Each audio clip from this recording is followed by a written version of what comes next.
କେତେ ଟଙ୍କା ରଖିବି ମାମା ଏ ଏନଭଲପ୍ ଭିତରେ? ନିଶି ପଚାରିଲା।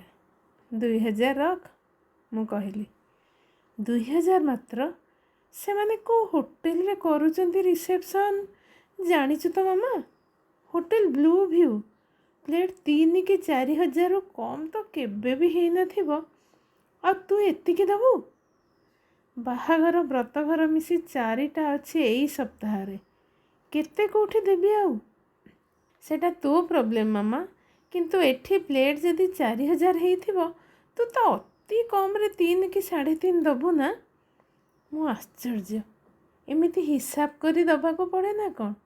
ଆଜି ଯାଇ ତାହେଲେ ମୁଁ ଏଇ ଭ୍ରମରେ ଥିଲି ଯେ ବାହାଘର ଗୋଟିଏ ଖୁସି କଥା, ଆନନ୍ଦର କଥା। ବନ୍ଧୁବାନ୍ଧବ ସାଙ୍ଗସାଥି ମିଳନର ଏକ ମହେନ୍ଦ୍ର ବେଳା। ଏଠି ହିସାବ ନଥାଏ, ଏଠି ମାପଚୁପ ନଥାଏ, ଏଠି ପ୍ଲେଟ୍ର ଦାମକୁ ଜଗି ରଖି ଦେବାକୁ ପଡ଼େନି। ବରଂ ଆଦର, ସ୍ନେହ, ଆଶୀର୍ବାଦର ସହ ଖୁସି ମନରେ ଯାହା କିଛି ଦିଆଯାଏ। ଯଦି ତୁ ଏକା ଯିବୁ 3000 ଦେ, ନିଶି ମୋତେ ବୁଝେଇବା ଢଙ୍ଗରେ କହିଲା। ଯଦି ବାବା ଯିବେ ତେବେ ନା ମାମା 5000 ନଦେଲେ ଜମା ଭଲ ଦିଶିବନି। ଥାଉ ତାହେଲେ, ଯିବିନି ବାହାଘରକୁ।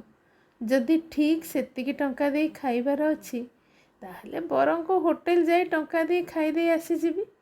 ସେଠି ଭିଡ଼ ନଥିବ, ଭଲ ଲାଗିବ ବରଂ। ନିଶି ଭାରି ଅସନ୍ତୁଷ୍ଟିଆ ଆଖିରେ ମୋତେ ଅନେଇଥିଲା। ମୁଁ କିନ୍ତୁ ଆରାମରେ ରେଜେଇ ଟାଣି ଆଣି ଶୋଇପଡ଼ିଲି। ଭଲ ଲାଗିଲା? ଲାଇକ୍, ସେୟାର, ସବସ୍କ୍ରାଇବ୍ କରିବାକୁ ଜମା ଭୁଲିବେନି।